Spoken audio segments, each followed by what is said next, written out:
gràcies per ser aquí. A veure, aquesta és la segona sessió del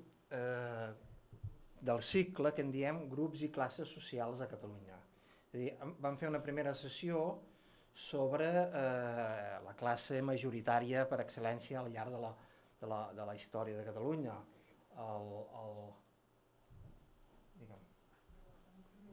Sí, gràcies. Sí, dic, la primera sessió sobre la pagesia, al càrrec de Llorenç Ferrer, i aleshores avui farem la segona sessió, és un altre aspecte important. No ha estat fàcil, tot i que és un grup social, una classe, ja ho veurem com es defineix, la menestralia, perquè ha estat poc estudiada, molt parlada però poc estudiada. És a dir, tots, potser o molts de nosaltres provenim d'aquest substrat de classe, però realment hem de veure si té aquesta consciència, com s'ha desenvolupat, quins són els seus límits, etc. Això és el que en Josep Maria Benaül, professor de Ciències Econòmiques i Empresarials, que ha estudiat diverses recerques sobre història justament del tèxtil a Catalunya als segles XVIII i XIX, sobre la transferència de tecnologia a Espanya al segle XIX i sobre història de l'empresa. Aquesta especialització l'ha portat una mica al que veurem ara. Aquesta segona sessió precedirà la tercera d'aquest cicle, que l'acabarem ara, l'acabarem la primera part del cicle al juny, amb la burgesia empresarial catalana de l'Àngel Solà el 6 de juny. O sigui, haurem acabat una primera part del cicle. Llavors el reprendrem al setembre amb altres classes, que serà la classe obrera industrial i de brusa, les dues, després la gent de mar i finalment, no és una classe pròpiament, però sí que és un grup social molt important, les dones. Les dones intel·lectuals, dones obreres, dones burgeses, les dones en general. Per tant, aquest cicle de 6 grups i classes socials. O sigui, 3 en fem ara abans del juny. Al juliol la secció d'història no fa cap sessió perquè em sembla que potser la gent estem per altres coses, ens agrada sortir, passejar, estar al jardí. Això no vol dir que potser si hi ha alguna cosa es pot organitzar.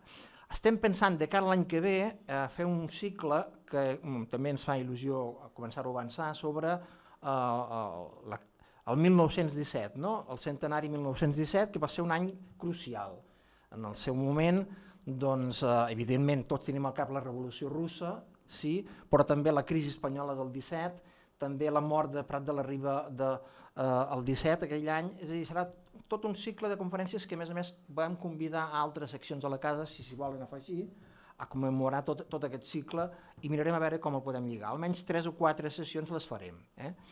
Estic avançant algunes coses i aleshores jo el que voldria fer ara ja és donar la paraula a en Josep Maria Benaül, que ens expliqui dels menestrals a la petita burgesia catalana. Endavant. Moltes gràcies i bona tarda a tothom. Haig de començar dient que aquest títol de la menestralia a la petita burgesia me'l va proposar el Joan i jo no el vaig tocar perquè en aquell moment no sabia ben bé què faria. I per tant, com que no ho sabia, vaig dir el títol i ja m'està bé. El que hi vaig afegir és el subtítol com una cautela. Atesa la meva especialització, vaig pensar del que en saps més és de la indústria, per tant, si has d'afrontar aquest tema, potser que l'afrontis des d'on tens més coneixement. Però, si ho hagués de fer avui, el títol el posaria de la menestralia a les classes mitjanes. I el subtítol el trauria, perquè tot i que sí que faré al·lusions a la indústria manufacturera i a les activitats manufactureres, també parlaré d'activitats lligades al comerç, als serveis. El 1987, fa encara no 30 anys, 2 estudis de sociologia sostenien que l'estudi de les classes mitjanes a Catalunya estava encara per fer o que estava molt més endarrerit que l'estudi de les altres classes socials. Els historiadors podríem subscriure perfectament això també, sobretot pel que fa als segles XIX i XX, a la història d'aquestes capes mitjanes als segles XIX i XX, això ho podríem subscriure. I podríem afegir avui que en els darrers 30 anys s'ha avançat ben poc en el camp de la història i m'atreviria a dir, tot i que no és el meu, també en el camp de la sociologia pel que fa a l'estudi d'aquests segments socials. És per això que a l'hora d'abordar aquesta intervenció he fet aquesta estructura i he començat amb una introducció amb aquest títol d'una classe incòmoda. Incòmoda, el fet de que sigui la classe menys estudiada o pitjor estudiada és per la incomoditat que suposa aquesta classe social des del punt de vista conceptual i com veurem també des del punt de vista informatiu. Bé, la intervenció per tant d'avui jo l'estructuro d'aquesta manera. El que faré és una panoràmica feta per un historiador econòmic, per tant no parlaré de la cultura, no parlaré de la història política de les classes mitjanes, faré una aproximació econòmica i social d'aquestes classes i primer començarem aquesta introducció, després entraré directament amb la menestralia perquè és un concepte molt català com veurem i per veure què s'inclou a dintre d'aquest concepte i quin protagonisme se li ha donat a aquest grup social. Després analitzaré la petita burgesia durant la industrialització, veure com va afectar la industrialització a la petita burgesia i, si hi ha temps, entraré en aquest epíleg que és un cop d'ull a les classes mitjanes en el segle XX. Bé, doncs començarem per la introducció, aquesta definició de menestralia. Menestral, si agafem un diccionari català del segle XIX, el de Pere Lavèrnia, diu que és qui professa un art mecànic, que és la mateixa definició que dona avui en castellà el diccionari de la Real Acadèmia Espanyola. Però aquesta definició no és la que s'aplica a Catalunya. Aquesta és la definició, diríem, castellana del terme menestral. A Catalunya hi ha aquesta significació, evidentment, però n'hi ha una altra que va molt més enllà, com ja plantejava a començaments del segle XX Antoni Careta Vidal, amb aquesta definició, que no sé si la llegiu, que diuen els bons temps de Catalunya, se deia menestrals els qui se considerava que sense ésser potentats, un treball personal o un establiment per compte propi los donava abastament son menester. I aquí el subratllat d'abastament és meu.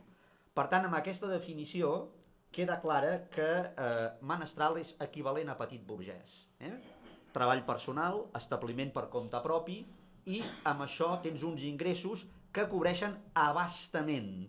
És a dir, que tens uns ingressos que van més enllà, evidentment, del nivell de subsistència, i aquí, en tot cas, també hauríem de dir son menester.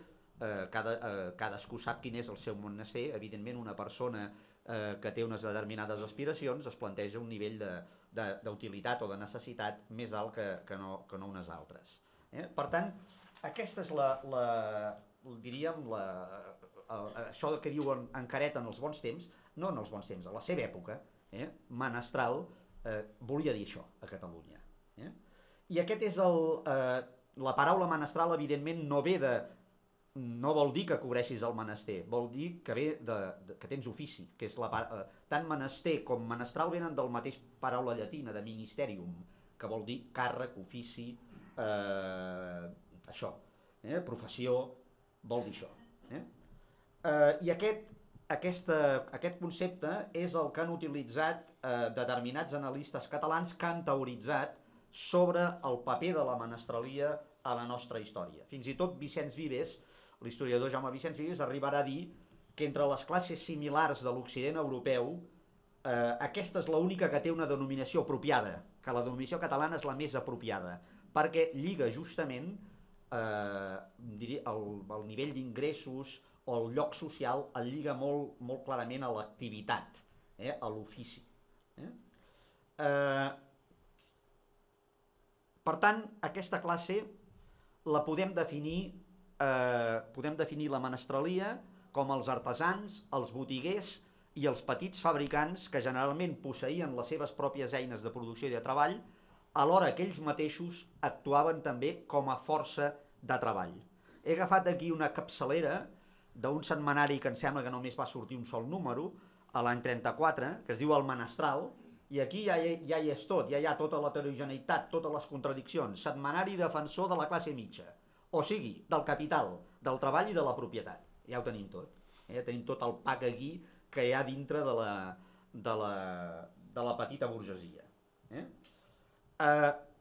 Com us he posat abans, aquí, l'altra característica d'aquesta classe és la seva heterogeneïtat i inestabilitat. És a dir, hi ha diferents franges de grandària i de riquesa, al marge de diferents franges d'ocupació i d'activitat, i per tant no és el mateix tenir una botiga de comestibles en un barri perifèric que tenir aquesta botiga de comestibles en un barri burgès. Tots dos seran petits burgesos, menestrals, però evidentment el nivell d'activitat del negoci, d'ingressos, serà molt diferent.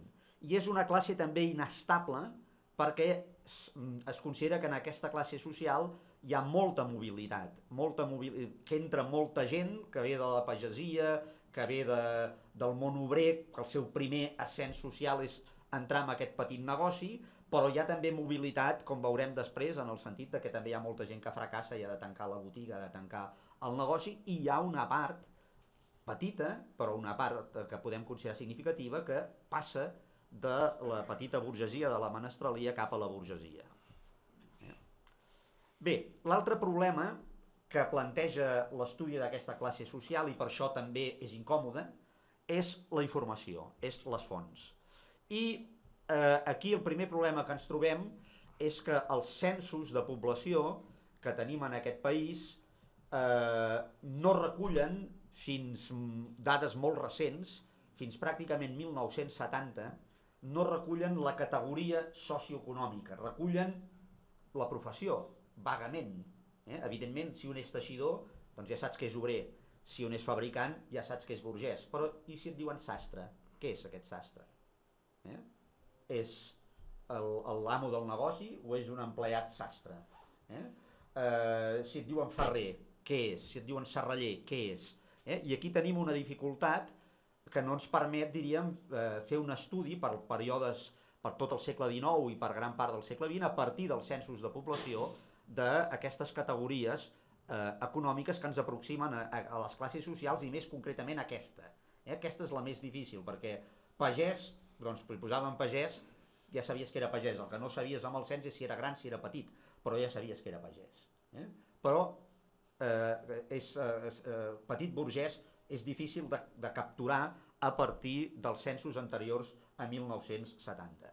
En el cas de Barcelona això encara és més greu, perquè els censos d'habitants de la ciutat i els padrons no s'han conservat fins a 1930. El primer que es conserva és el de 1930. I per tant, ni tan sols es té aquesta informació. Les fonts fiscals plantegen un altre problema, que és la fiabilitat. I eren tots, a les fonts fiscals, hi havia ocultació, aquests són els petits negocis, són els que justament són més susceptibles d'ocultació fiscal, de no constar registrats en els registres fiscals. I efectivament, tant amb el cadastre personal des del segle XVIII, que és aquest impost que van instaurar a partir del decret de nova planta, ja el Pere Moles, en un llibre sobre els gremis a Barcelona al segle XVIII, ja planteja els problemes que aquesta font té, perquè hi ha molta ocultació i hi ha molta gent que no declara això. Després ve la contribució industrial i, com veurem, passa exactament el mateix. Per tant, això que teniu aquí, no sé si ho veieu bé, és una cosa, un exemple d'allò que nosaltres no podem fer.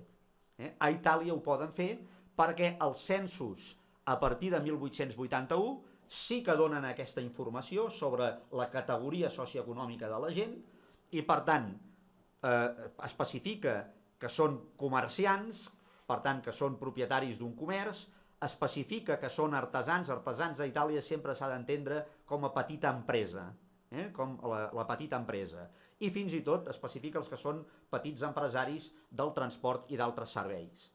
Per tant, no solament podem saber quin pes social tenia aquest grup i com evoluciona, sinó que fins i tot en podem detectar la composició i veure'n els canvis en la composició. Per exemple, veiem com els artesans experimenten una forta davallada a partir de que entrem en el segle XX amb la industrialització, vol dir que en aquests 20 anys que van del 81 al 1901 la indústria a Itàlia ha experimentat un fort desenvolupament i que moltes activitats artesanes han cessat, han desaparegut. Però llavors s'estabilitza i té un cert fins i tot creixement fins a l'any 71, molt petit, els artesans. I en canvi veiem que els comerciants, que parteixen d'un nivell molt petit, del 2,8% només de la població activa, van creixent i aquest pes dels petits comerciants es va incrementant fins a l'any 71 i passa a ser el segment dominant dintre de la vella petita burgesia. I els transports i serveis es situen a un nivell molt més baix. I com veieu, l'última fila de totes correspon a les noves classes mitjanes, que la font italiana que jo he utilitzat en diu nova petita burgesia, que serien els empleats privats i públics d'un determinat nivell, i com veieu aquesta és una classe que sí té molt poc pes al començament i va incrementant el seu pes fins a arribar al 17% de tota la població activa a l'any 71. Això nosaltres no podem tenir. Aquesta visió, aquesta panoràmica evolutiva, nosaltres no la podem tenir. El que us deia de les fonts fiscals, aquí, amb aquest treball que encara està en curs de publicació d'Esteve Deu, tenim totes les botigues que hi havia a Sabadell d'aquests sectors que jo he seleccionat i tenim totes les que estaven regulades, les que figuraven a la contribució i les que no hi figuraven. I com ho sabem que hi havia unes que no hi figuraven? Doncs perquè a l'any 36, a l'abril del 36, la Generalitat va fer un padró d'habitants magnífic, amb una informació detalladíssima, i allà, diríem, en determinades ciutats, a Barcelona no, aquest padró s'ha conservat, i en el cas de Sabadell, els 50.000 habitants que té, s'han entrat tots i allà ha sortit tothom. I allà sí que, si és amo sastre, surt que és amo sastre. Si és treballador sastre, és treballador sastre. Allà sí que està diferenciat. I naturalment, al creuar totes les empreses que surten en aquest padró amb les que consten en la font fiscal, doncs s'ha vist això, que n'hi ha 983 a tot el comerç, empreses regulades, i n'hi ha 474 que no estan regulades, que no paguen impostos. Unes, com podeu veure, perquè no n'havien de pagar. Si us hi fixeu aquí, no sé si ho veieu, els reparadors de calçats regulats, 0. No hi ha cap reparador de calçat regulat. Per què? Perquè no havia de pagar impost. I els drapaires de traços tampoc. Aquests estaven exempts de pagar impost. Però, en canvi, si mirem a dalt de tot l'alimentació, doncs hi havia 478 empreses que pagaven impostos amb 489 treballadors. Fixeu-vos que aquí la mitjana és d'un treballador per empresa, per tant, vol dir que hi havia l'amo i aquest assalariat. Per tant, és el món de la petita empresa. I de no regulades n'hi havia 195 amb 93 treballadors, vol dir que més de la meitat només tenien un sol treballador, que era el que operava el negoci prou. Bé, de tot això es desprèn el resultat que us he plantejat al començament, que és la classe social més desconeguda, perquè els costos d'estudiar aquesta classe social són molt més elevats que no estudiar cap altra classe social. Pensem una cosa,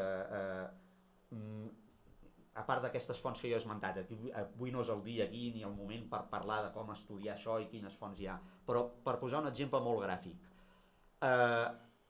dels arxius d'empresa que ens han arribat als nostres dies, quins arxius ens han arribat? Els arxius de les grans empreses. I naturalment amb els arxius de les grans empreses coneixem no només la dinàmica dels empresaris i els beneficis que feien els empresaris, sinó també coneixem els treballadors que hi havia a aquella empresa.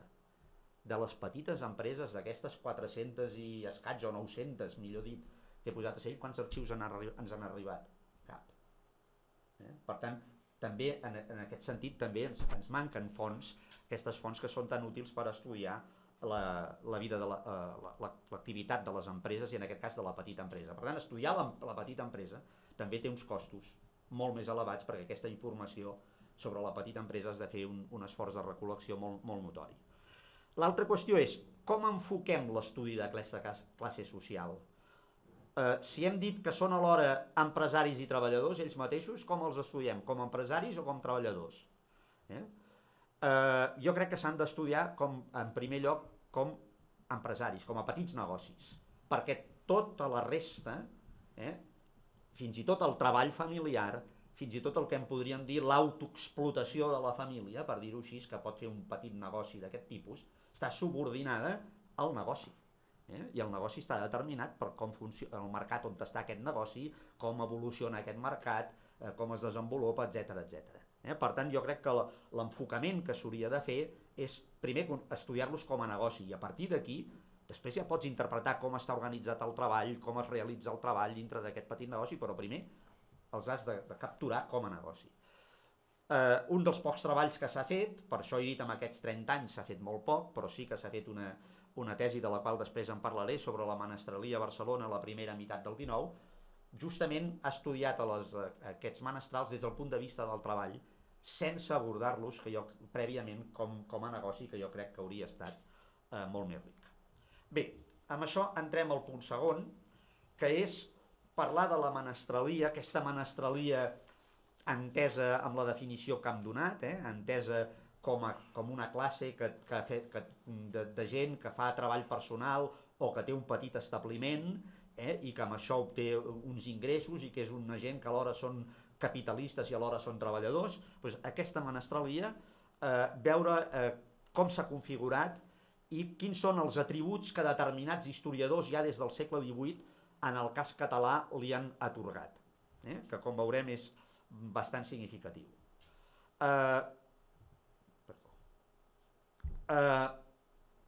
En el cas de Catalunya, la gran expansió de la menestralia és l'època moderna, els segles que van del segle XVI al XVIII.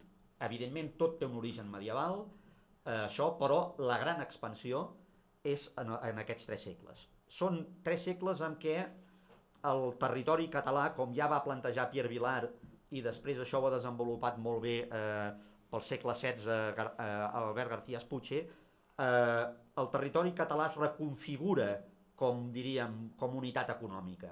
Hi ha un procés d'especialització territorial i hi ha un procés, per tant, alhora d'integració del mercat català. El mercat català s'integra, però alhora hi ha tota una sèrie de viles i de pobles que es van especialitzant. I evidentment que la ciutat de Barcelona era la que hi havia més gremis, ja venien de l'època medieval i tenia un nombre molt, molt gran de gremis, però en aquests segles apareixen gremis a moltes viles i a molts pobles, perquè aquestes activitats productives, des de la indústria llanera, la indústria de l'adoberia, la indústria sedera, la fusteria de ribera, és a dir, la construcció de barques i vaixells, tot això es va especialitzant en el territori i es van articulant, aquestes activitats es van articulant amb confraries, que és la paraula catalana per gremi. Gremi és una paraula castellana que ens van importar, que vam importar al segle XVIII, per dir-ho així. Com ho havíem de dir? Confraria. Confraria. Que per nosaltres, a hores d'ara, té un significat religiós. Quan pensem en una confraria, pensem en una cosa religiosa. Però les confraries d'oficis deien així, a Catalunya, i es deien confrares la gent. I això, confrare, de la confraria de sabaters. Després la paraula castellana, doncs gremi, s'ha popularitzat i s'ha difós més. Per tant, fixeu-vos, hi ha una expansió de la menestralia i hi ha una articulació institucional que són les confraries. I aquesta articulació institucional, quina era la seva funcionalitat? Per què quan en una vila apareixia s'especialitzava en una certa activitat, amb la indústria drapera, per exemple, de seguida apareixia un gremi on apareixien 2, o en algun cas 3, el gremi de teixidors, el gremi de paraires, i a vegades podia aparèixer un tercer gremi de baixadors, o a vegades només un, que unificava paraires i teixidors. Per què es dotaven d'aquesta articulació institucional? Doncs això ho ha explicat molt bé Jaume Torres, professor de la Pompeu Fabra, quan va estudiar la indústria drapera a la Catalunya del segle XVIII. El gremi, la confraria, què et garantia? Et garantia l'exclusivitat de l'ofici. Només podia fer l'ofici el que era mestre d'aquella confraria. I els que entraven nous entraven per cooptació. Llavors, això quina lògica tenia? Doncs això era, per dir-ho així, un incentiu per atreure i per retenir treballadors qualificats. És a dir, si tu volies que aquella indústria, aquella activitat en aquell poble es desenvolupés, aquest era l'incentiu. Que si tu feies l'esforç d'aprendre a teixir i acabaves sent teixidor, sabries, diríem, la confraria no només et donava el segell, sinó que a més et deia, els altres que entrin, els nous que entrin els triaràs tu. Tu seràs un dels que triaran quins nous entrants hi haurà en aquest ofici. I això era lògic perquè aquesta gent havien fet un esforç d'especialització, un esforç d'aprenentatge. D'altra banda, crear una confraria era poc costós. Era fàcil. Només que l'Ajuntament reconegués això, o en algun cas, depèn de com fos la jurisdicció, doncs si hi havia una jurisdicció, diríem, monàstica o nobiliar, podia ser aquest senyor, però era poc costosa i una vegada constituïda allò era legítim, diríem, tenia un poder de legalitat ja indiscutible. I una vegada consolidades aquestes confraries, expressaven i conservaven la manera com els menestrals havien organitzat el seu treball, és a dir, hi havia les regles del treball també allà, de com s'havia de produir amb qualitat. Les confraries també garantien això. Bé, és veritat que també hi havia producció al marge de les confraries. No tota la producció manufacturera estava regulada per les confraries. Per exemple, la nova indústria cotonera n'és al marge de les confraries. La indústria del paper n'és al marge de les confraries. Els que elaboraven aiguardent no hi havia una confraria d'elaboradors d'aiguardent. És veritat, també hi havia, en el segle XVIII es va desenvolupant una indústria en la qual no hi ha hagut, o bé perquè, diríem, és molt, les inversions, diríem, és poc menestral l'activitat. Fixeu-vos que per fer anar un negoci de paper necessites un molí paperer. Això, diríem, ja requereix o bé llogar el molí o bé tenir-lo. I això, diríem, ja és una barrera d'entrada. La indústria cotonera neix amb unes barreres d'entrada enormes perquè comença per l'estampació i l'estampació requeria uns coneixements, requeria portar tècnics de l'estranger, amb una paraula. Qui podia portar un tècnic de l'estranger? No un petit artesà, sinó una persona que tingués recursos. En tot cas, aquesta eclosió de la menestralia i del món de les confraries a Catalunya en l'edat moderna i sobretot si ens situem en el segle XVIII no té parió a la resta de l'estat espanyol. No s'hi assembla res. És a dir, sí que evidentment si agafem Madrid, agafem València, trobarem molts gremis a aquestes grans ciutats, però si sortim fora de les ciutats no trobarem l'eclosió que hi ha de menestrals d'activitat manufacturera i organitzats també amb confraries. I per tant podríem dir que una part del creixement, de l'èxit que té l'activitat manufacturera a Catalunya és aquesta articulació que hi ha entre unes institucions que en podríem dir virtuoses i uns mercats que es van desenvolupant. Això és el que ens explica per què era tan potent la menestralia a Catalunya, sobretot en el darrer segle de l'edat moderna, en el segle XVIII, i llavors ens explicarà també per què els historiadors li han donat tanta importància a aquest grup social. I aquí us plantejo molt ràpidament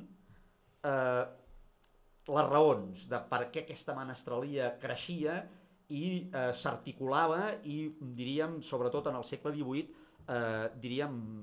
es configurava com una classe social molt creixent. Primer, tenim un sistema hereditari d'herència desigual, d'herència indivisible, per tant els fadristerns són expulsats, com ja us havia explicat Llorenç Ferrer, de la terra. S'han de buscar la vida, només hi pot quedar l'hereu a la terra, diríem, de les explotacions pageses. I evidentment, en les explotacions petites i mitjanes, molts dels fadristerns que surten, que es van a buscar la vida, se la van a buscar en activitats de la menestralia. Per tant, ja tenim aquí un nutrient que ve del camp. Hem de pensar que estem en una societat encara predominantment agrària.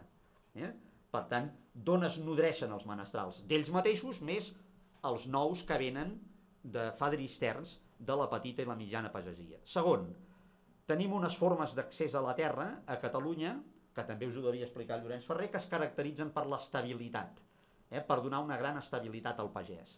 Llavors, això fa que aquest pagès sigui molt, molt sensible als canvis en els mercats i, per exemple, que s'especialitzi, atès que té una estabilitat amb la terra, atès que si inverteix en aquella terra la millora té molts anys i a vegades de manera indefinida per, diríem, amortitzar aquelles inversions que fa, doncs que els pagesos siguin molt sensibles a treballar pel mercat. I si els pagesos treballen pel mercat, estan agafant qualificacions empresarials i mentalitat empresarial. I això s'ha vist també a Itàlia. On apareix la petita empresa a Itàlia? Doncs no apareix al sud, on no hi ha petita i mitjana pagesia. Apareix al centre, al nord, on hi ha petita i mitjana pagesia, on els pagesos desenvolupen aquestes qualificacions. Tercer, com a conseqüència de tot això, a Catalunya hi haurà una distribució de l'ingrés menys desigual que altres territoris espanyols. I això, que ha estat molt important pel desenvolupament econòmic de Catalunya, jo ara ho veig des d'un altre angle. Si hi ha molta gent de nivell mitjà, social mitjà, i és un sector que està creixent, hi ha un incentiu per emular aquests que en formen part, per entrar-hi. Si només hi ha grans rics i jornalers, l'incentiu de poder ser un gran ric, en fi, com no recorrim a la loteria o a mètodes, diríem, de loteria matrimonial, diríem, no seran molt rars. I per últim, hi ha aquestes institucions, les confraries, que canalitzen tot això, que li donen estabilitat, que li donen obertura, i les confraries, una idea que ha de quedar clara, és que no són, encara que, diríem, pugui semblar molt restrictiu, que no pots entrar si no passes l'examen, que els que et diuen si entres o no són els que ja estan dintre, el mètode de la cooptació, no significa que siguin tancades al canvi. Una de les experiències clares que hi ha en el segle XVIII és que allà on hi havia canvi, on hi havia canvi en els mercats, canvi de producte, l'organització es passava a organitzar d'una altra manera. Les costures de les confraries es trencaven o s'obrien o es canviaven, i això, diríem, s'ha constatat. Bé, ara anem a veure per què els historiadors han atribuït una importància tan cabdal a la menestralia. D'on surt això? Això surt d'aquest senyor que teniu aquí, Antoni de Capmany, que per explicar, per donar una explicació, no l'explicació, una explicació del creixement econòmic singular de Catalunya en el segle XVIII, contrasta, ell que era català però que vivia a Madrid, que per tant coneixia molt bé l'Espanya interior, contrasta l'aptitud al treball dels catalans amb la manca d'aptitud al treball a la resta d'Espanya. És a dir, els oficis mecànics... Aptitud o aptitud? Aptitud. Els oficis mecànics, els oficis que es feien amb manuals d'artesania, a Catalunya estaven molt ben vistos. I fins i tot ser membre d'un gremi, d'un ofici d'aquests, era honorable. A Castella com se'ls definia, aquests oficis? Viles i mecànicos. Un ofici vil. Per tant, diríem, Capmany parteix d'aquesta concepció, però, i evidentment, en el cas de Catalunya, diu, bueno, per què hi ha tanta gent a Catalunya, diríem, per què allò que els viatgers castellans, o estrangers fins i tot, però sobretot els castellans o aragonesos venien a Catalunya i deien, bueno, és que el que estaria bé és que tota Espanya fos com Catalunya, la frase aquella que los catalanes de las piedras a campanes, doncs era això. Llavors, Capmany diu, bueno, això ha sigut perquè aquí el treball des de l'època medieval, però això en els segles aquests que jo he explicat, del 16 al 18, això s'ha difós, el treball s'ha valorat, els gremis han valorat el treball, diríem, això ha permès que cresqués aquesta classe menestral, mitjana, petita, de petits productors, això ha donat uns resultats, això a Catalunya ha estat ben valorat, això ha estimulat el creixement econòmic català. I llavors, Capmany, us ho llegiré perquè, diríem, la idea aquesta de Capmany, la idea de Capmany és la següent. Els menestrals i els gremis han constituït a Catalunya el que ell en diu, compte amb això, un caràcter nacional basat en el treball. Compte, vull dir que quan Capmany diu nacional, no està utilitzant la paraula nacional amb el concepte actual. Està parlant, nacional podria dir un caràcter comunitari. Allà hi ha una comunitat que es basa en el treball. I diu, els catalans no és que ètnicament siguin superiors, perquè diu, treus un català del seu món i el poses sol en un altre món, en un món que no sigui com el de Catalunya, i el poses a Castella i farà el mateix que fan a Castella. No serà més treballador. A Catalunya es treballa perquè hi ha la comunitat aquesta que, diríem, empeny, exactament. Bé, aquesta tesi no només l'havia dit Capmany, sinó que Romà Rossell una mica abans ja havia atribuït als gremis el desenvolupament econòmic català del 18, però Capmany, que fa una obra monumental sobre la història econòmica de Barcelona, posa molt l'accent en això, i veu la clau amb això. Bé, aquesta tesi de Capmany passa al segle XIX, i en el segle XX tindrà una gran difusió.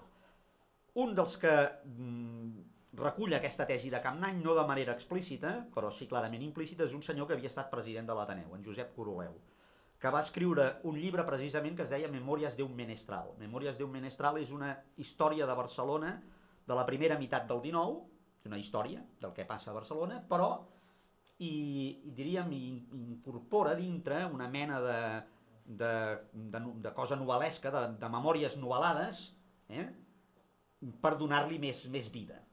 I ho explica com si ell fos això, fos un fill d'un menestral. Ell no era fill de menestral, era fill d'advocat, i orfe de molt jove, i va ser, diríem, criat per un gran comerciant lligat a la indústria drapera.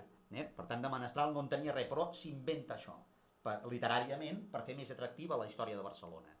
No és una novel·la, és un llibre d'història, però hi ha aquestes incrustacions de memòries novel·lades a dintre. Y digo eso, la sociedad barcelonesa es una sociedad menestrala, y peor para ella si lo olvida porque aquel día empezará su decadencia. Aquest senyor havia fet uns articles a La Vanguardia als anys 80, al final es van publicar a l'any 88, recollim un llibre. En el segle XX, Rovira i Virgili recull aquesta tesi també. Diu, pocs pobles com el català senten la joia i l'orgull dels oficis. Pocs pobles senten i comprenen com el nostre tot allò que hi ha de lloable i de fort en la menestralia. Els catalans podem tenir l'obra ben feta com un ideal de raça. La paraula raça no tenia la força que té ara, ni el to que podem considerar despectiu. Era de grup ètnic més aviat, no en un sentit biològic. En la mateixa època que Rovira, recollint-ho probablement de Rovira, perquè Rovira això ja ho havia escrit en uns articles a La Nau i a La Publicitat, i després ho va recollir a la Revista de Catalunya l'any 29, Carles Pissunyer, amb un llibre que es diu L'aptitud econòmica de Catalunya, recull, ell ja cita Capmany, ell ja cita Capmany explícitament, i diu això, el nostre poble és ètnicament i profundament menestral. Hi ha tot d'altres frases, diríem, Pissunyer, diríem, no només veu el vessant amb això de l'aptitud pel treball, sinó també la distribució menys desigual de la riquesa a Catalunya. També hi veu la font amb això. I, finalment, Vicenç Vives, Notícia de Catalunya, la primera edició és a l'any 54, la segona a l'any 60, ja va més enllà i diu la menestralia ha estat la reserva humana i social de Catalunya, el cadafal sobre el qual s'havien de muntar els segles XVIII i XIX. I defineix l'esperit de classe de la menestralia, com la dedicació a la feina, el culte per les virtuts econòmiques, el decantament pràctic de la vida, i també aquí hi ha una cosa ja més negativa, la limitació d'horitzons, la part, diríem, més limitada de la menestralia. Vicenç, fins i tot, va més enllà i atorga a la menestralia un protagonisme cultural i polític, amb Industrials i polítics, una obra posterior a aquesta, de l'any 58, considera que els menestrals han estat la tropa de xoc de l'ideal petit burgès a Catalunya, és a dir, també han jugat un paper polític i un paper cultural. Bé, entrem doncs ara en el punt tercer, que és com la industrialització va afectar a la petita burgesia, aquesta petita burgesia que és l'equivalent, com he dit, de la menestralia. Aquí hi ha 4 coses a considerar en aquesta etapa de la industrialització, és a dir, dels anys 30 del segle XIX, o si voleu abans, fins a inicis del segle XX. En primer lloc tenim el canvi institucional, la liberalització. Jo agafo la industrialització com una etapa, no només com un procés, el procés estricte d'industrialització. Llavors, una de les primeres qüestions que cal considerar és el canvi institucional, si això ha estat un fre o ha estat un impuls a la menestralia. A què em refereixo, el canvi constitucional? El canvi constitucional és molt clar. 1836 els gremis són abolits. Les confraries perden ja aquell monopoli que tenien, aquelles privatives d'ofici, tot això queda liquidat. Això com va afectar la menestralia? Podríem dir, a ningú li agrada perdre un monopoli, si no diríem, pregunteu-los a les empreses d'autopistes, no els agrada tenir una autopista al costat, una autovia gratuïta al costat, no? Està molt bé que només n'hi hagi una, tothom passi per allà, això és fantàstic. Doncs si tu tens un ofici que només n'hi poden haver 50 perquè la confraria decideix que només n'hi haurà 50, fantàstic. A ningú li agrada això, perdre aquests monopolis, aquestes privatives. Però, primer, hem de pensar que ja el procés de liberalització de l'economia ja venia d'abans. Hi havia hagut, diríem, confraries que s'havien anat esberlant, que havien anat canviant, alguna fins i tot que havia anat desapareixent. Per tant, ja tenim un procés anterior. Segon, la liberalització no és només la liquidació de les confraries, que podem considerar que és dolenta pels oficis, a priori, pels artesans que formaven part de les confraries. La liberalització també va eliminar altres monopolis, i això va afavorir aquesta classe social. Per exemple, va eliminar els monopolis de proveïment municipal. Només hi podia haver botigues municipals de pa. Doncs ara, si hi havia ja llibertat de pa, tothom es podia fer flaquer. Per tant, aquesta liberalització ja no era tan dolenta. Però és que, a més, l'eliminació de les confraries no suposarà que s'elimini l'activitat associativa. No s'elimina. S'elimina el monopoli del gremi. Però es continuarà havent-hi una confraria de sabaters, l'única sense monopoli, voluntària. No s'eliminen les formes d'aprenentatge. Aquells sistemes que establien les confraries de que durant uns anys havies de ser aprenent, després passaves a ser oficial i després podies ser mestre, l'aprenentatge continua com un costum. Ja no és una obligació, però a la pràctica es continuava fent. Els menestrals continuaran, diríem, desenvolupant pràctiques comunitàries, associatives, creant, diríem, però ja més dintre d'una òptica de mercat, s'associaran per comprar primeres matèries, hi haurà experiències, diríem, mutualistes, alguna experiència cooperativa, etc. Si mirem això, veiem que entre 1836 és la supressió de les confraries, doncs aquí tenim entre 1838 i 1860 els obradors artesans d'alguns oficis a Barcelona, és a dir, encara és l'última Barcelona amurallada. Això ho podem veure com un retrat de la Barcelona encara confinada dins les muralles. Però a partir dels 60 ja l'Eixample ja s'obrirà camí. Doncs veiem que hi ha un creixement molt notori dels obradors. Veiem que els fideuers gairebé han doblat el nombre, els forners han passat de 90 a 123, sastres han baixat una mica, els sabaters han augmentat, els espardanyers també, els blanquers també, els guarnimenters i basters també, els fusters no en parlem, han doblat gairebé, els cadiraires de boga en canvi han minvat, els ferrers també han augmentat molt, els vidriaires i llauners, els matalassers, etc. I el total ens dona també un augment molt considerable. Per tant, no hi ha, diríem, el fet de la liberalització, l'eliminació de les confraries no va frenar el creixement, diríem, de les activitats menestrals, sinó, com veiem, tot el contrari, excepte en alguns casos que podríem analitzar-ne en detall alguna causa. Aquí tenim una botiga de barrets, que era un dels oficis lligats amb la sastreria, sastres i barretaires els contem, i aquí uns matalassers que hem vist que doblaven el nombre de matalassers, doncs aquestes eren activitats d'aquest sector. Bé, després tenim la industrialització en sentit estricte. El procés ja, no l'era de la industrialització, sinó el procés d'industrialització. Com afecta aquest procés a la menestralia? Bé, la industrialització suposa la mecanització de la producció. Llavors, en aquesta mecanització de la producció hi haurà espai o no hi haurà espai per la petita empresa. Doncs el que observem és que el desenvolupament de la indústria moderna en determinades etapes va generar oportunitats per petits negocis manufacturers, a vegades mentre es donaven unes determinades circumstàncies, després quan aquestes circumstàncies canviaven, segurament per canvis tecnològics, doncs aquesta oportunitat que s'havia obert es tancava, es perdia, i aquells petits negocis doncs cessaven. Però hem de veure la industrialització com un procés a llarg termini. A la indústria cotonera va haver una etapa en què van entre 1780 i 1830 en què van aparèixer moltes petites empreses que filaven amb geni, o petites empreses que feien teixit amb cru, a Igualada, a Berga, a Sallent, a Sabadell, a Barcelona, per suposat. Però, clar, quan es passa d'aquesta filatura amb màquines que movies a mà, que podies tenir un local com aquest, a màquines mogudes per energia hidràulica o per vapor, doncs ja la barrera ja és clara aquí. Però fins i tot així, quan es mecanitza la indústria, per exemple, la indústria llanera trobem que es va desenvolupar un espai pels anomenats teixidors auxiliars, teixidors independents amb talers mecànics, però que treballaven per altres empreses, que eren subcontractats per altres empreses, doncs aquí hi havia un món per un petit negoci.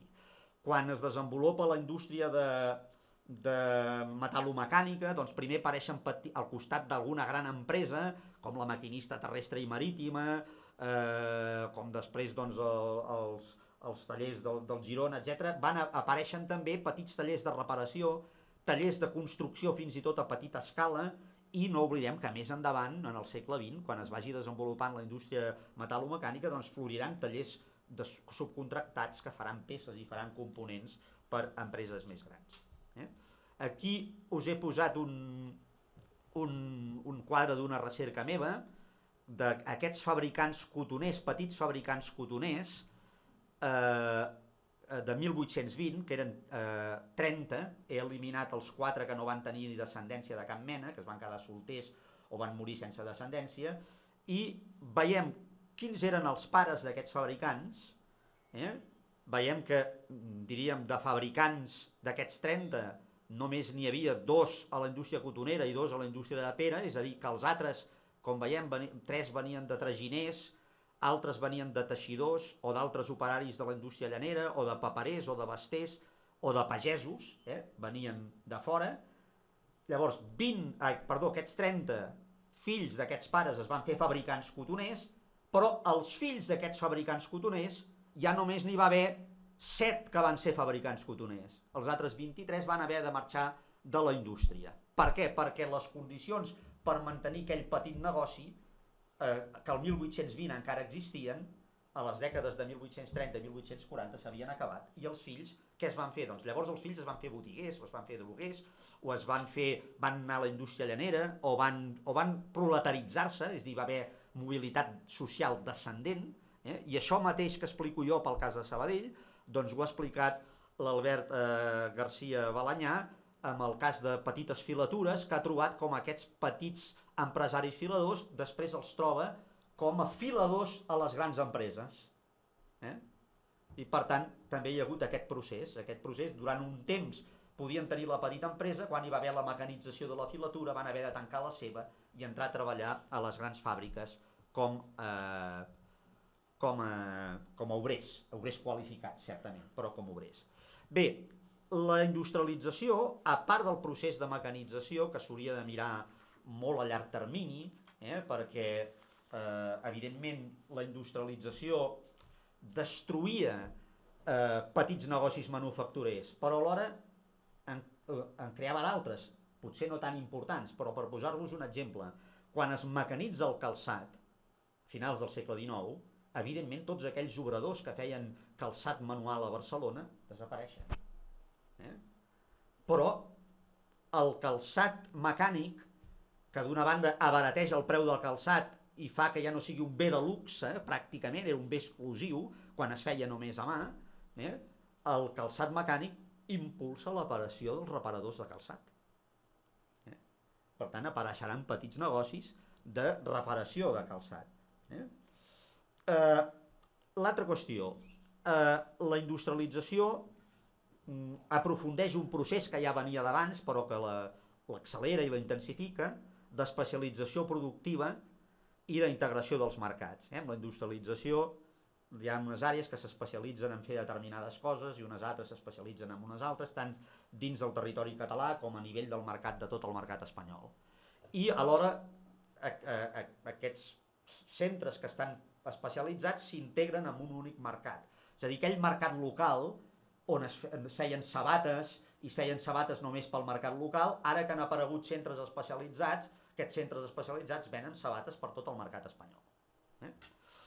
Llavors, en el cas de Barcelona, aquest procés ja venia d'abans. Per exemple, a Barcelona tenim uns carrers, són els carrers escudellers, no?, que ens remeten els que feien peces de ceràmica per la llar, no? Doncs bé, a començaments del segle XX, pràcticament ja no hi ha terrissaires a Barcelona. Aquells carrers que remetien a una època medieval d'un artesanat molt especialitzat que segurament emplenava aquells carrers amb els seus petits obradors, ara ja només ens trobem que hi havia 8 terrissaires a Barcelona a començaments del segle XIX. Per què? Doncs perquè la indústria terrissera s'ha especialitzat en altres llocs, s'ha situat a la Bisbal, s'ha situat a València, s'ha situat a altres llocs, i ara la terrissa que es consumeix a Barcelona ja no s'elabora a Barcelona, ja ve de fora. I per tant, això ha condemnat un ofici de Barcelona, una activitat de Barcelona, l'ha eliminada, però evidentment Barcelona s'especialitza en altres coses que ven a tot el mercat espanyol i a Barcelona es desenvolupen noves especialitats manufactureres. En el cas de la indústria llanera, a Barcelona el 1804 ja només hi havia 8 teixidors de llana i el gremi es tanca aquell any, esclar, no tenien res a fer.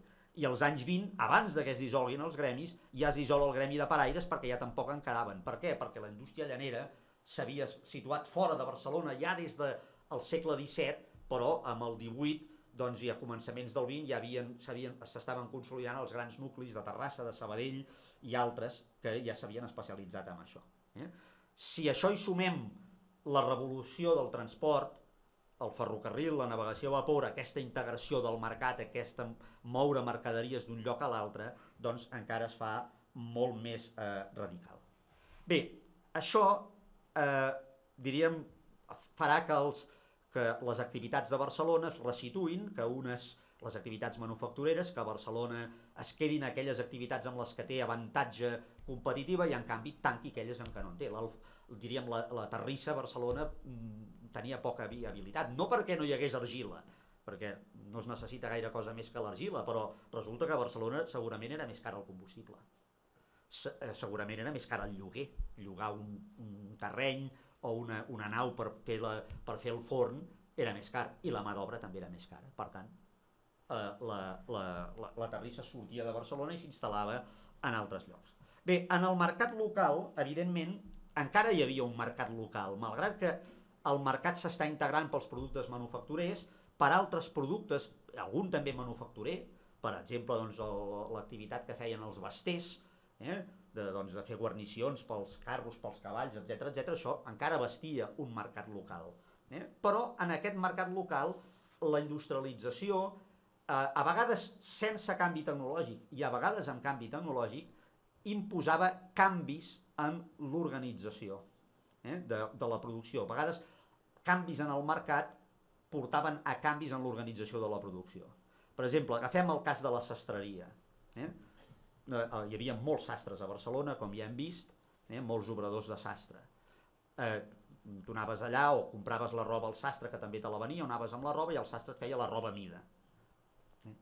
Però què passa quan a un senyor que es deia Pere Bosch i Labrús se li ocorreix organitzar uns magatzems on es vendrà ja la roba confeccionada? On ja tu aniràs allà i compraràs la roba feta. Com es fa aquesta roba que es ven a Cal Bosch i Labrús? la fan sastres independents o el senyor Bosch i Labrús ha organitzat ja una xarxa, diríem, de sastres que treballen només per ell, que treballen a domicili, que treballen amb les condicions que les imposa ell, que evidentment el senyor Bosch i Labrús farà una roba més estandarditzada perquè la compraràs a mida, per tant, que comprarà la roba, el teixit a l'engròs, el comprarà més barat, per tant baixarà els costos, i llavors ens apareix que continuaran havent-hi sastres per tots aquells que es vulguin fer la roba a mida, però quan apareix les botigues que venen ja la roba feta, aquesta roba feta es farà amb treball domiciliari, amb treball mal pagat, amb el que es diu en anglès el sweating system, el sistema de la suor.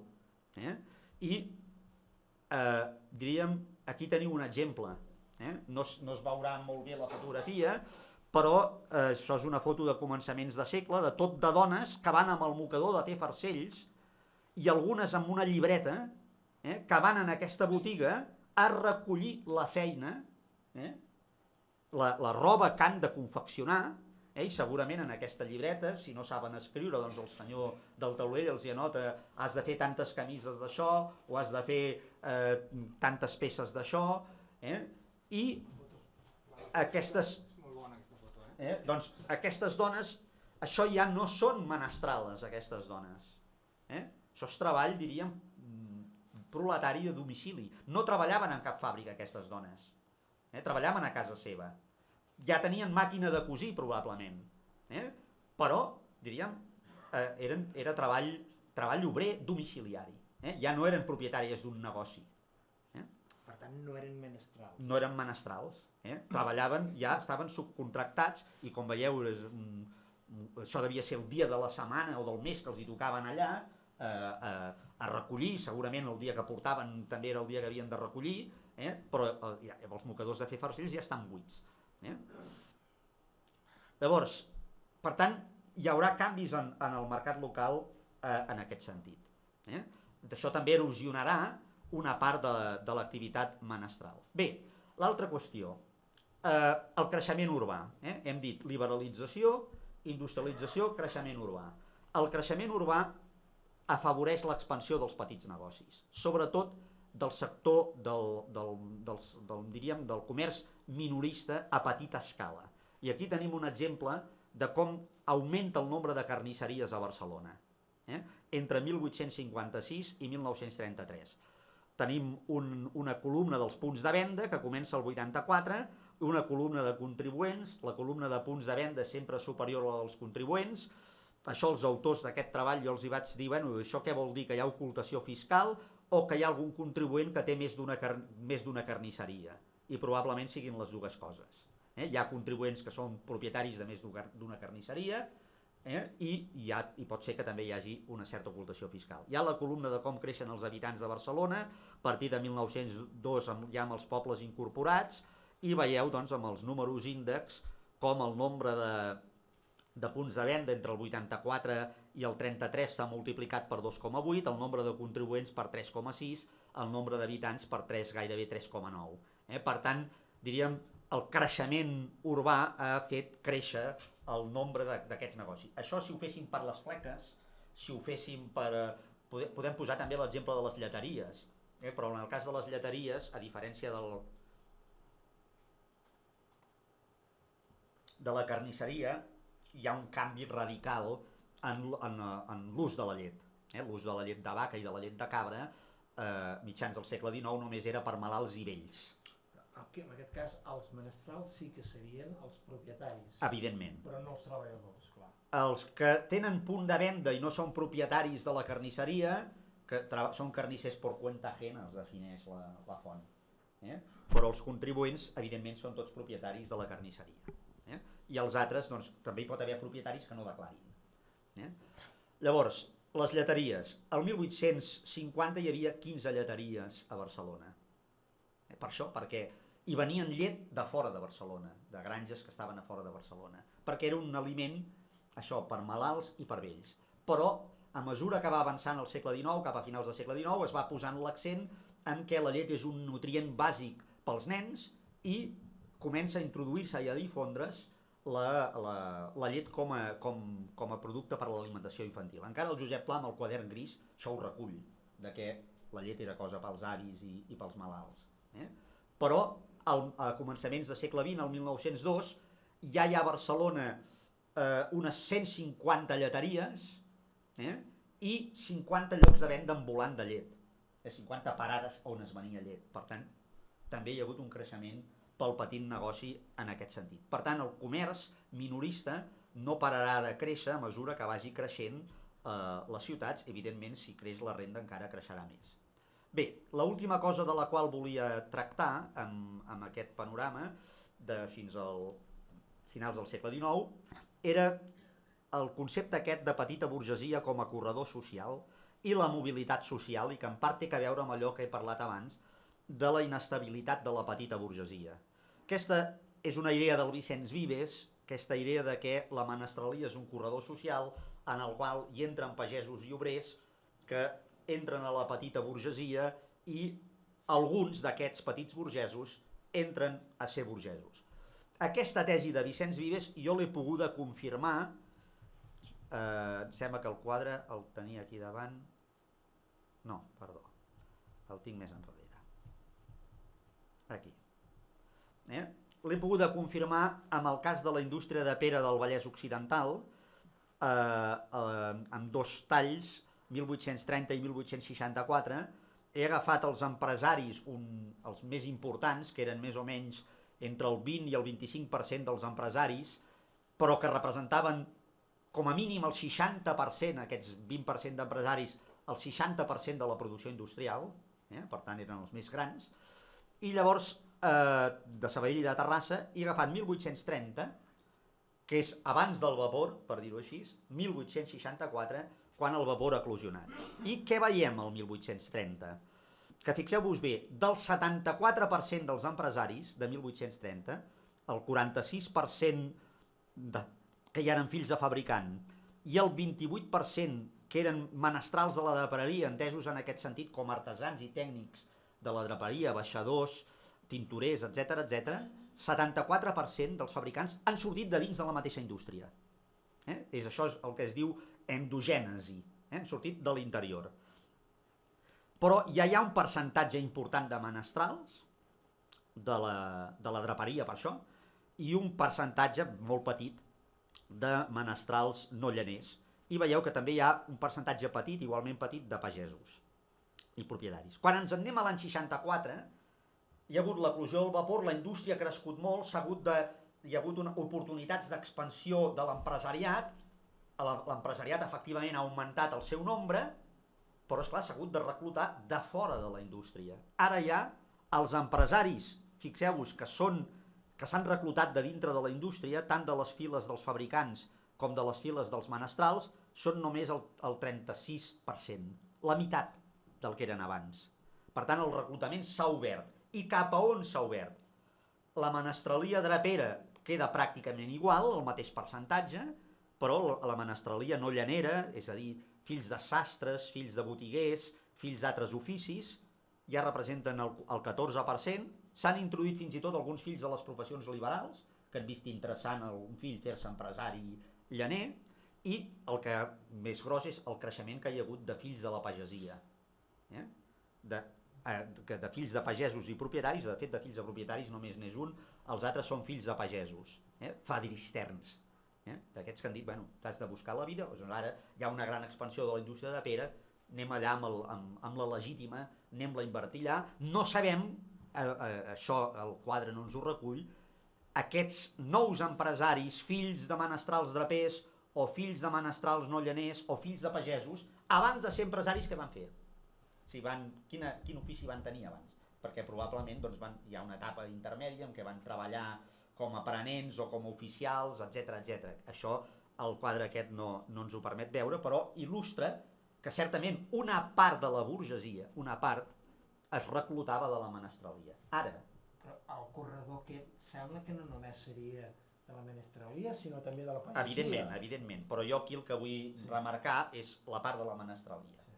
Clar, la pagesia, si tenim en compte que era, diríem, el 1830 encara era l'activitat que ocupava més gent a Catalunya, és lògic que també tingués un major protagonisme amb això. El que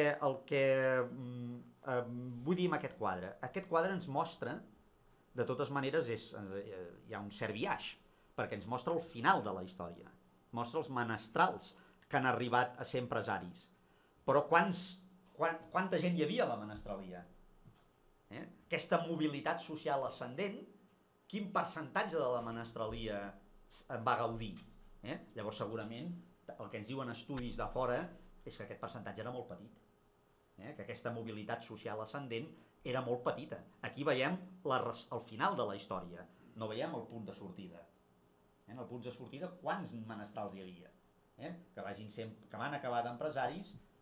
Ara, el que és indiscutible és que des del punt de vista de la formació de la burgesia, hi ha una part de la burgesia, podem discutir més o menys la grandària, les dimensions, que sí que tenia un origen menestral. I en canvi, fixeu-vos bé, aquest quadre ho reflecteix també clarament. L'obrer que es converteix en fabricant és inexistent. De fet, hi ha un teixidor que jo no puc discernir si és assalariat o té obrador propi en els primers de 1830, i prou. Bé, aniré acabant ja, perquè m'estic allargant molt. Llavors, l'epíleg que volia fer era donar un cop d'ull a les capes mitjanes en el segle XX. Primer, la història de la petita empresa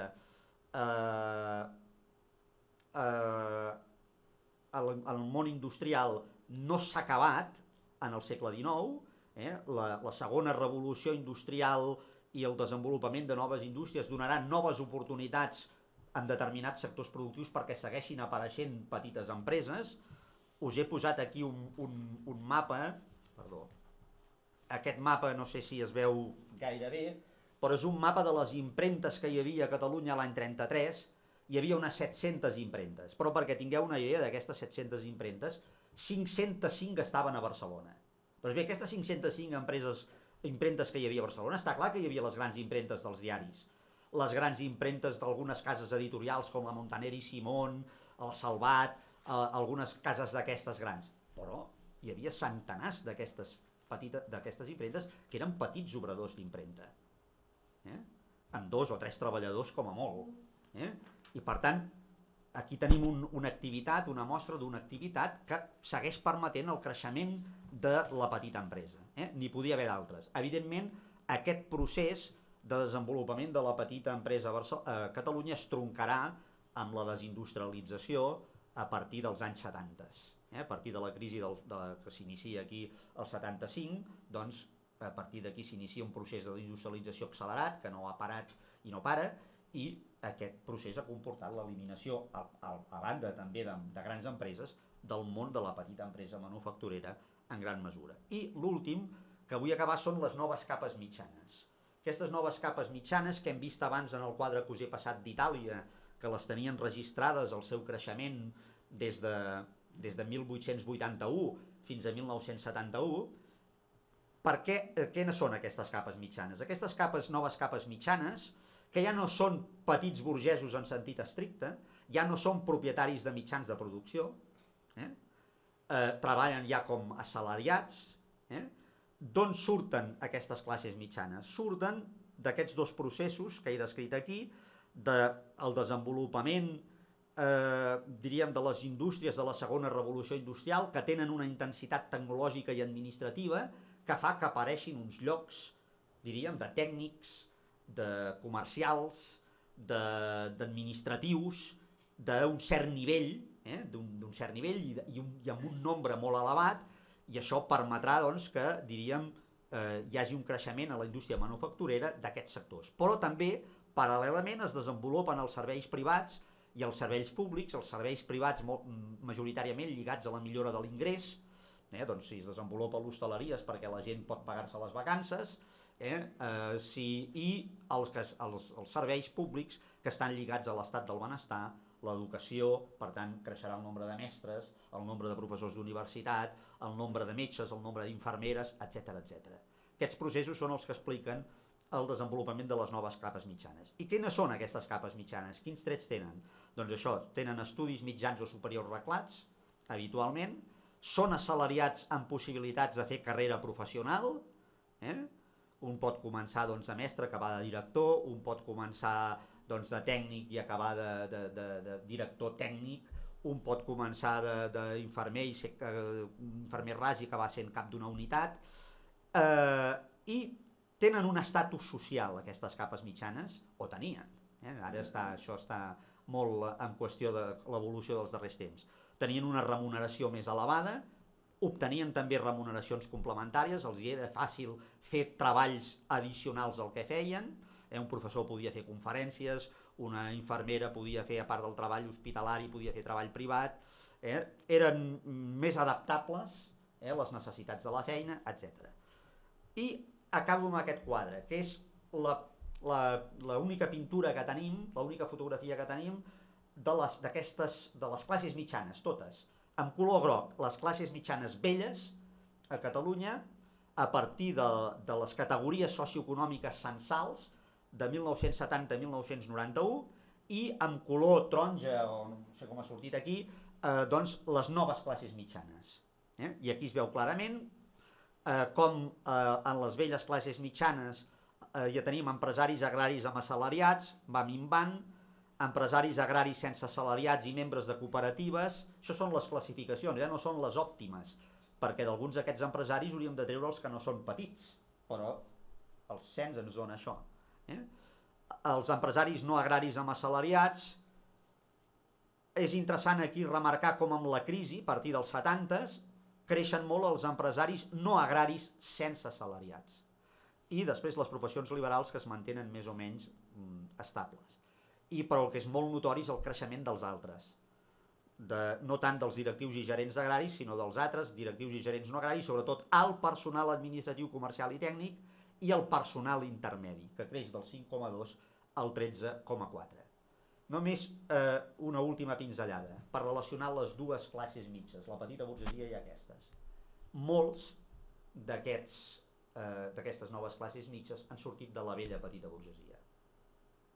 El Rovira i Virgili, això ja ho deia en els anys 20, té un text que ho deia, però a més és que confirmen estudis que s'han fet fora d'aquí. Nosaltres aquests estudis encara els tenim que fer, hauríem d'agafar els mestres o els professors d'universitat i saber qui eren els seus pares, i llavors sabríem d'on han sortit. Però Rovira i Virgili, als anys 20, diu: durant molt de temps, la màxima aspiració de les famílies menestrals i petit burgeses ha estat de donar carrera als fills. Ja als anys 20. Molt bé, doncs amb això acabo, que m'hi he allargat molt.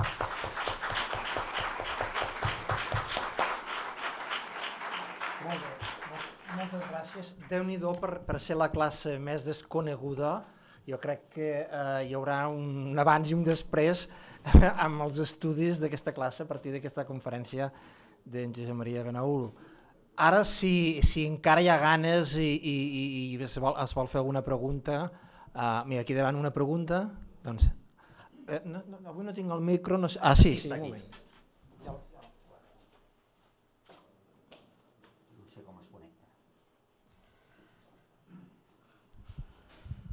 Jo volia saber si hi ha algun desenvolupament diferenciat entre la part de la costa i la part de l'interior pel que fa, perquè la influència, per exemple, de Cuba, Filipines i tal, en tota aquesta menestralia, si va haver la costa una influència diferent de l'interior. I després volia saber si, com que sembla que un dels punts principals és que la pagesia, no hi havia grans propietaris, les terratinents de Catalunya estava bastant igualada conforme a d'altres llocs del sistema, i això havia partit d'una aristocràcia agrària que s'havia anat desmembrant perquè passant la propietat en mans dels mitgers o el que sigui. Llavors volia saber si Catalunya, que havia format una unitat, però no solament per al desenvolupament del mercat, però penso que ja antigament, històricament, aquesta unitat estava ja, en part ja condicionada. Si no, si aquí a Catalunya hi havia unes lleis, si hi havia la capacitat de fer-se unes lleis pròpies durant tot aquest temps o quan les van a perdent i tal, econòmiques, jurídiques, que configuressin també aquesta economia, diferent de l'estat espanyol. Bueno, la primera és, efectivament, el litoral va migrar més gent a les colònies. Va sortir més gent del litoral, de les terres del litoral, perquè era on es feien els vaixells, on hi havia els patrons de vaixell, i aquests vaixells de vela anaven a Cuba, anaven sobretot a les Antilles. I, evidentment, la major part, diríem, dels migrants en aquestes àrees provenien de la costa. Ara, quan tornen, on van? No van necessàriament, quan tornen, si s'han fet rics, si s'han fet molt rics, ja no seran menestrals, ja seran indianos d'aquests burgesos, tipus Joan Güell, tipus Marquès de Samà, etc. Si són petits, hauríem de veure on tornen, és a dir, què fan amb els ingressos, amb la petita fortuna que poden haver fet, on l'inverteixen, si obren un comerç a Barcelona o tornen al seu poble. Això no ho sabem tampoc, no ho sabem. I respecte a les lleis, esclar, les lleis a Catalunya deixa de tenir potestat per fer-se lleis el 1714. Fins al 1714, a més, en el cas de Barcelona, i això té a veure molt amb la història anterior dels gremis, els gremis tenien representació política en el Consell de Cent, des de l'època medieval, cosa que també seria absolutament estrany a Castella, això no ho entendrien a Castella, que en el govern d'una ciutat hi hagués els gremis dels oficis artesanals participant del govern. Però a partir del decret de nova planta això desapareix. El poder polític que tenien els gremis de la ciutat de Barcelona queda eliminat. Però, malgrat tot, les autoritats reconeixeran que els gremis són un interlocutor. I quan hi haurà conflictes, crearan el que en diran una junta general dels gremis, els reuniran tots per afrontar aquell problema. Però ja no tindran poder polític. I lleis mercantils no en tindrem. El decret de nova planta, evidentment, diríem, tindrem el dret civil, evidentment. Però el decret de nova planta i la unificació política amb Espanya va suposar pèrdua de capacitat de fer lleis, evidentment, però en canvi també va eliminar les duanes que separaven Catalunya d'Espanya, i ens va permetre entrar al mercat espanyol. I bastantes dècades més tard ens va permetre entrar al mercat colonial, que no era català, era el mercat ni aragonès, que era el mercat de la Corona de Castella. Alguna altra pregunta?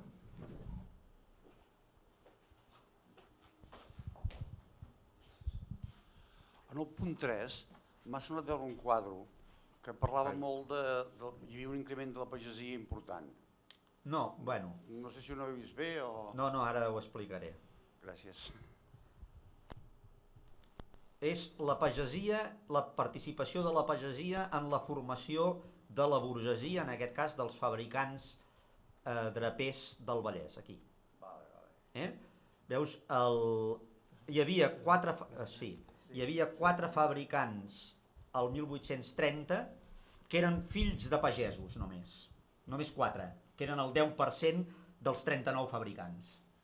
I en canvi, a l'any 64 eren 18. S'havia multiplicat per 4 i en termes percentuals gairebé s'havia multiplicat per 3. Però què vol dir? Que aquesta classe social es reclutava de fora de la indústria i uns dels que estaven més ben situats eren els fadristerns de famílies pageses benestants, perquè tenien una bona legítima per invertir i començar un nou negoci. I generalment abans, això jo n'he trobat, per exemple, uns que es deien Planes, que eren de Sant Martí del Provençals, una masia que es deia Can Planes, doncs un fadristern és enviat a Sabadell. Primer, aprendre a fer-se fabricant. I després, quan ja és gran, pam, aquí tens la legítima i munta l'empresa. I un altre que es deia Molins, de Sant Andreu, de Palomar, també. Un altre fadrister que envien a Sabadell, l'hereu, evidentment, es queda a la masia. Alguna altra pregunta? Sí, jo volia formular una qüestió, no sé si pot ser polèmica, i és, pròpiament, els menestrals era una classe social? És a dir, perquè el fet sol, que després li hem dit menestralia, semblant a burgesia, pagesia, Sí. és a dir, però en realitat què unia a tots els menestrals? Vull dir, unia dins d'una confraria, sí, dins d'un gremi, però era una classe social... A veure, el que és evident és que no existeix el que en podríem dir la classe mitjana com a classe. De fet, els sociòlegs parlen de capes mitjanes.